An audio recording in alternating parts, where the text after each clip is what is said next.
and welcome in to Off Air with Amy this week. I'm Amy Wood, and we're so glad you're watching because we've got a really big crisis unfolding in South Carolina now, with SNAP benefits threatened to be taken away as of November the 1st.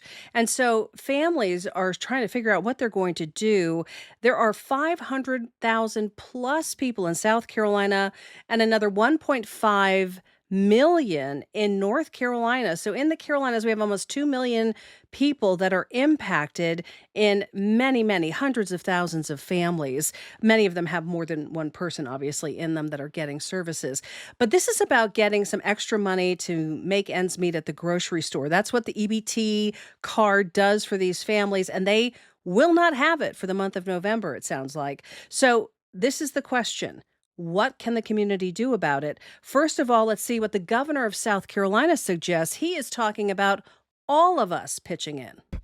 We're here to address the needs of the people of our state and their safety during this time of trial, when the food for a lot of people has been cut off. The Central Carolina Community Foundation has activated the OneSC fund to provide emergency monetary support, that is money, funds, to food banks and local feeding partners statewide during the suspension of the SNAP program. We have 900 food banks and food pantries in the state. I've asked the State Guard to participate. You just heard that the majority of these people are kids and senior citizens. That's the two groups that we really need to always focus on. The State Guard is over 400 men and women who wear this uniform, who love this state, but also care for every citizen here. What we've been directed by the governor to do is assist in these operations. As these tractor trailers come into these different food banks, we'll have soldiers there ready and able to unload the trucks. But we also will be there as a show of force with our local law enforcement agencies to make sure that everything's done in a safe and orderly way. We don't want anybody to try to take advantage of this challenge that we've got, and we're going to make sure that those in uniform are there to take care of that. South Carolinians know how to help their neighbors in times of crisis. Most recently, we saw that with Hurricane Helene. That was the largest activation of the OneSC fund. As context, that raised over $6 million. I want to say that today because we need people to step up and give in ways that they have never given before. We need our corporate partners and other foundations, philanthropy, to come together in a unified way to make sure that 550,000 people in this state who will not have access to their food benefits on November 1st have the food resources they need when they turn to their local food pantries. Sometimes the perception is food banks are funded by the state. We actually don't get funding from the state. We are 100% philanthropically driven, so we can only provide the food that is given to us and the support that is given to us. Our shelves are pretty bare across all three of my warehouses in Greenville, Florence, and Columbia. So we are actively looking for food resources.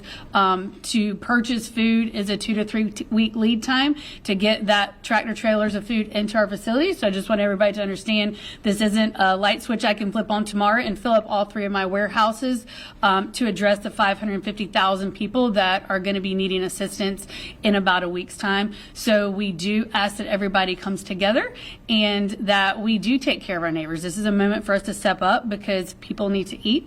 For the month of September 2025, the SNAP program in South Carolina served 266,350 households. That represents 556,359 individuals, and the program provided $103,805,406 in federally funded benefits. That's per month. 71% of benefits recipients are children and seniors. We've been informed that food banks and food pantries from our community partners are already experiencing increasing demand, and I think that's a good sign that people are planning ahead. But the need here will be great. If you gave, say to a charity, if you gave $1, this would be a time to give 10. So these food banks, they're in every single county, 46 counties. The State Guard is all over the state. We have a great network, but what we must have is volunteers and money. We have to have those two things. That is Governor McMaster's take on the situation.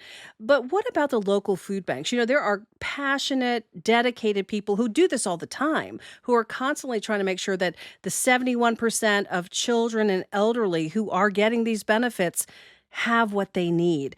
And they do it year round, every year, year after year. I met one of them for this show, and I want to tell you, he's a very passionate guy, and he's hoping you can help during this difficult time. Chris, you are in this space. Every day there are people that are hungry in our community, and without SNAP benefits, some people are going to be really hungry. That's correct. Some people are going to figure out, what am I going to do for food, because I'm missing out on what I used to have, what I got used to. And now what do I do? So what is the plan? Are you guys kind of reaching out to your community and saying, "Hey, let's all be as generous as we can be"? We ask everybody, hey, can you help somehow? Yeah. Whatever it takes. And we have food drives. We have food drives here at the church, and we ask for money. We're not shy about asking for money. And if people want to help you and help other local churches, but I'm going to give you guys the shout out because we're talking, but there are lots of community food banks like this in churches that may not get Yes. as much press. It may not be as easy to find, but people, if they run into problems getting it in the big organizations, they may be able to find help through you guys. So if people want to get help through you, how do they sign up, or are there any qualifications? They can come to the pantry is at the church here. The church sponsors the pantry, and we're at the Lutheran Church of Our Savior at 2600 Wade Hampton Boulevard. In Greenville. Yeah, in Greenville. And we're open for clients on Tuesdays and Thursdays from 12:30 until 2:30. Got it. So some people come and wait starting at 10:30, and we're just thinking that's automatic 2-hour wait. But whatever Wow. people want to do is fine. Yeah. And just be in line at 2:30. Don't come at 2:31. Right. Come at 2:30 or before. Right. And let's talk a little bit about what you know about the people that show up, right? I mean, you are meeting them. I'm sure you have conversations. Some of these families are working poor. They are working, but it just doesn't go far enough, right? That's correct. You've seen the high prices of food these days. Mm-hmm. All the clients, when I talk to them, they will say the food is just so expensive. When I go to the grocery store, I'm paying so much. Mm-hmm. And I get less, and so I need some other place to go to get more food. And they can come to our food pantry. There are many food pantries in the area. Yeah. And the one thing that I've heard from our clients is that you guys are open in the afternoon. There's another one that's open in the afternoon, but most of the other food pantries are open only in the morning. Yeah. And that can be hard for people based on whatever their situation is, job, childcare, however it works for them. When you hear people, because there's a lot of commenting on social media, just kind of discounting, well, too bad, I'm not going to help people. What do you say to folks who are kind of responding with that kind of spirit to the situation? Well, it's sad if that's your attitude in the situation. I've heard people say that, well, just go get a job, go get a Mm-hmm. second job, or like it's so easy to do these things and to manage a family as well. And that's just not the case. No. The people that come to us, we don't even ask what's your situation. Sure. They are required to report their income just because the USDA has income limits for Sure. the people that can receive their food. Mm-hmm. But if somebody shows up and they're making more than what the income limit is, we still have food prepared that we can give them that doesn't have USDA food. It just has donated food at that point. Gotcha. So you can kind of do a dance with the system. In other words, giving the government requirement food to those proper folks, but also if the community is overly generous and you have more, you can give that and help families out. Yes, and we also do a lot of shopping at Harvest Hope Food Bank. Nice. They are a tremendous blessing for all of the food pantries around here that want to take advantage of what they can offer. Do you think most of us leading our everyday lives even though, yes, we are feeling the pinch of this economy, but if we're still able to buy our groceries, is it hard for us to put ourselves in the shoes of the people that are struggling right now? It's very hard. One of the most difficult things is for people that have never come to the food pantry to say, "Gosh, I've never had to do this before. Yeah. What do I do? What do I do?" Yeah. And they're embarrassed to admit, I need help. I'll take help. Right. And people come in and they're a little bit afraid. Hmm. I've never done this before. I hear so many people saying that now. Oh, I hate to hear that, because it is a difficult moment, I'm sure, for people. But your message is, guys, we are here for you. Don't be afraid to come get the resources you need. Is that correct? That's correct. That's correct. Anyone that comes here will get food. If you come here for some reason and you're making $100,000 a year, we'll still give you food, but we'll probably ask you, are you sure you need to come here the next time? Yeah. But that's not most of our clients. Most of our No. clients are getting by on Social Security or something like that, and Yeah. Is it they are is hurting. yeah, is it families with kids? Is it the elderly? Is it a mixture? It's a mix of everything. We've got a lot of Hmm. kids. I know a lot of the kids that come here, and that's because their parents bring them because they don't have anybody to take care of them while they come to the food pantry. Ah, gotcha. Or I have a lot of let me just check that. We have a lot of folks come and they just can't get by on what they have. One of the ladies came by and said, "My Medicaid got gone. What do I do? What do I do now?" Yeah. And I now said, people are looking at potentially with the Obamacare costs going up. I think they're going to find out their new costs this coming weekend, and that could put another pinch on families. "That'll be another problem for folks that are in that situation." Yep. Another added bill that they probably weren't anticipating. Let's talk a little bit about what it feels like to do this work. Because when I called you, I called your church, and the wonderful woman who answered the phone was like, "Oh, you've got to talk to Chris. He is so into it, and he's out there right now working the pantry line, and so you're front and center with the people that you serve. But obviously, you're getting something out of this too, right? Oh, it is the most heartwarming ministry I've ever done in my life. Oh, I love It's that. it's incredible. The Yeah. people that we meet, the family, the community that we create is just all thanks to God. Mm. He has inspired this, and we thank him all the time that we're doing this ministry. Yeah, no kidding. And these families are, I'm sure, thanking you as well, because that's got to be the worst feeling if you're a parent, right? To not be able to get all the things together to support your children. That is a difficult feeling to have, but when Hmm. people thank me, I say, "Thank God for this." Yeah, That's who's making this possible. that is great. Well, you guys have heard where to donate. Once again, remind them of the name of the church and where they need to go. Do they need to go in specific hours to donate if they want to donate? They don't need to go specific hours. The formal name of our food pantry is called Feed Our Neighbors Food Pantry. Okay. And right now we're rebuilding our website. We are on the website for the Lutheran Church of Our Savior, Greenville, South Carolina.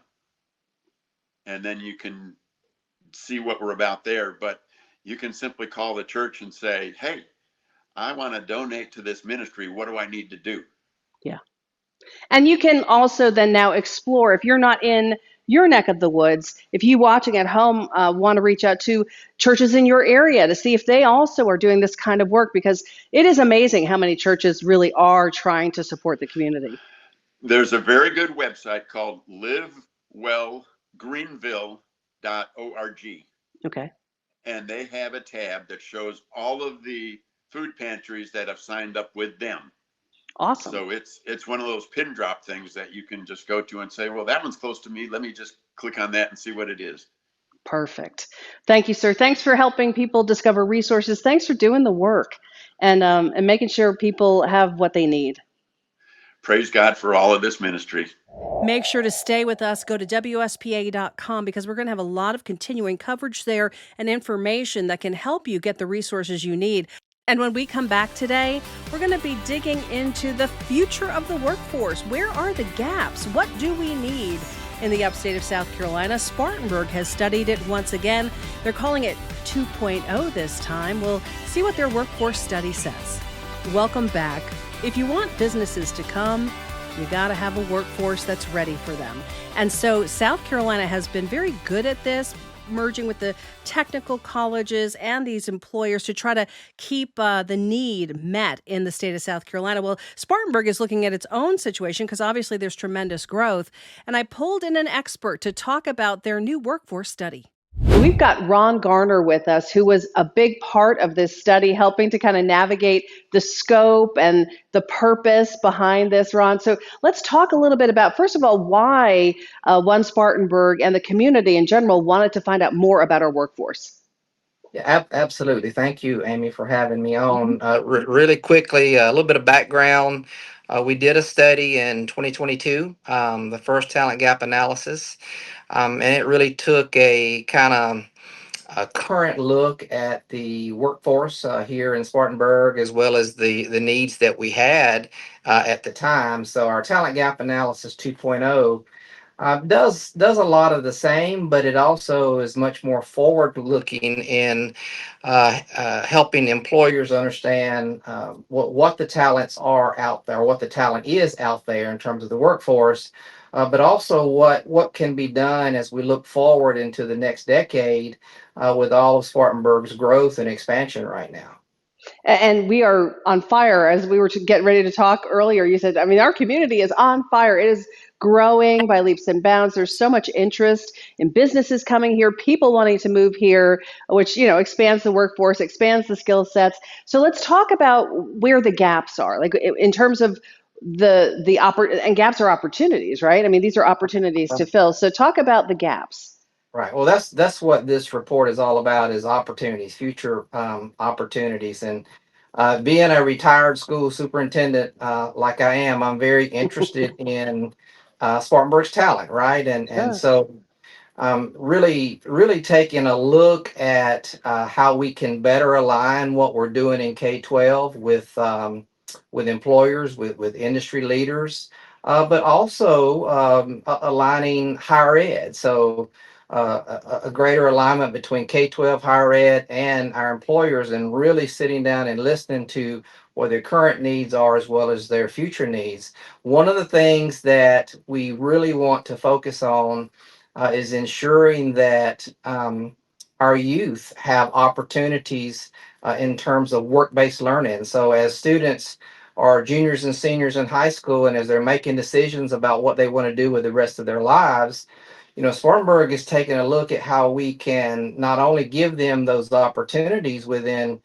business and industry right here in Spartanburg, but how can we retain that talent in Spartanburg right now? Because as you said just a second ago, we are on fire. We're exploding. Everyone is moving here. One of the statistics that I heard lately was 29 to 30 people a day moving to Wow. Spartanburg. So really, we took a close look at manufacturing, healthcare, transportation and logistics, and hospitality are the four sectors that we really took a deep dive in. And so what happens with this information? I mean, what does One Spartanburg do with it? I know you guys are working closely, like you said, having your educational background, with the schools, with the universities. So are there new programs being created or Yeah. being twirled about and talked about? Yeah, absolutely. Thank you. I appreciate that question. I was hoping you would ask that. We've started a program here called Star Fellowship. It stands for Spartanburg Talent and Retention. And what we're doing is we are working with the 7 school districts, the career development facilitators, and we're really giving them a behind the scenes, in-depth look at these sectors that we have available in terms of careers here in Spartanburg, so they can take that back to their students in their home high schools and share that with them. We're also working with the college career counselors. We're a college town. We have 7 Sure. colleges and universities right here in Spartanburg. So we're working with those career counselors as well. And we're looking at placing high school juniors and seniors, as well as college students, into as many paid, high value work based learning experiences that we possibly can give them. And I would like to say this: our employers are incredibly receptive to employing youth because they would like an opportunity to not only hire for the future, but they want to retain that talent here in Spartanburg as well. And Sure. again, it only keeps getting better from here on out for Spartanburg. So if I'm watching this and I'm a young person or maybe somebody in midlife looking to make a switch or a pivot, to try to be positioned for a better outcome, better job, better prospects, better pay, what do I need to pay attention to in this study? So really, great question. So it's all about economic mobility for us here in Spartanburg. You're familiar with Spartanburg academic movement. You're familiar with Yes. Movement 2030, the work that Dr. Russell Booker and his team are doing next door. And so we have a program here called Redegree, and Redegree is designed to help individuals who have some college but no degree go back to college and finish those degrees. And I said that to say this: we also are focusing on high value certification. So if you're an individual here in Spartanburg that would like to increase their economic mobility, would like to achieve a certification that will help you get maybe a bump in pay where you're currently employed, or you're looking to make a career change, we can help with that. We have some grant dollars that have been afforded to us through an investment by Movement 2030 that will allow us to help you get re-engaged, get that certification, finish your degree, and achieve the goals that you have. That's amazing and good to know, right? I mean, the thing that's crazy is there are so many good things happening in all of our communities, but especially right now in Spartanburg, and there's it's so hard to be aware of all of them, Right. to take advantage of everything. When it comes to what you guys are going to do next with this info, I mean, you kind of made it public, announced it, but in general, what are the big takeaways? Like, where do we need to fill the gaps? I know they're in those areas, but are there specifics? Like we talked earlier about, we always hear healthcare and you think immediately nurses, but it's way more than just nurses, right?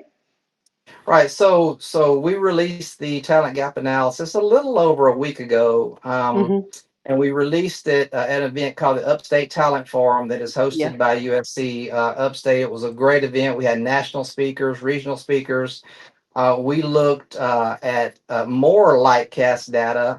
Individual, his name is Ron Hetrick. He's a global economist, and he talked about the demographic drought that we as a country are facing. Now, Spartanburg's insulated from a lot of those things that are happening nationally because we're kind of the go-to place now, right? People Right. people are moving to Spartanburg every day. Hmm. But there are gaps, there are needs that we need to be taking a look at. I'll give you an example with Spartanburg Regional. Spartanburg Regional really stepped forward and said, look, we've got some needs, we have some future needs as well, and we want to invest in the future workforce. Spartanburg Regional took on 100 high school interns this past summer of 2025. They're going to take on another 100 high school interns as well as some college interns as well. And they are looking at not only what those current needs are, but what the future needs are in terms of projections. And they're exposing these young people to these opportunities. Some of them require certification, some of them require 2-year degrees, some of them require 4-year degrees. But the key is that they're plugging in with those young people right now, and they're giving them those opportunities. And I'm being told by Spartanburg Regional now that they've even made some hires from those summer Wow. internships already. So just really now, the question was, what do we do now? We're Hmm. working with employers and we're listening to them and what their needs are, how we can take these career pathways that are very clearly defined in the talent gap analysis, and how we can help employers fill current and future needs as our community continues to grow and expand. So, what's the best advice for folks out there who are trying to figure out, maybe they want to read more about this or tap into all the available resources? Is there a one-stop shop or is there a place that they should be directed to go? Well, I think the first thing that I would say is there's never been a better time to be in Spartanburg, right? Yeah. This is Right. this is there's plenty of opportunity out there. I would encourage individuals to go to OneSpartanburgInc.com and take a look at our website. It has a lot of information. I would encourage individuals to go to the Spartanburg Academic Movement. I know you are aware that they just launched the Big Mo initiative, where there's going to be scholarship dollars available to Spartanburg County students, but there's so much more that's going on cradle to career. If you are looking for opportunity in Spartanburg right now, it's available. And so it's kind of like you said, you've got to find that information. But Spartanburg Academic Movement, One Spartanburg Inc., we're glad to assist in any way that we possibly can.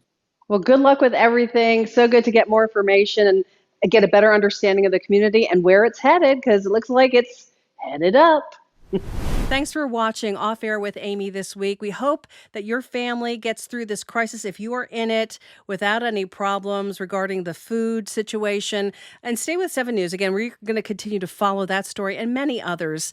And I'll see you soon on TV.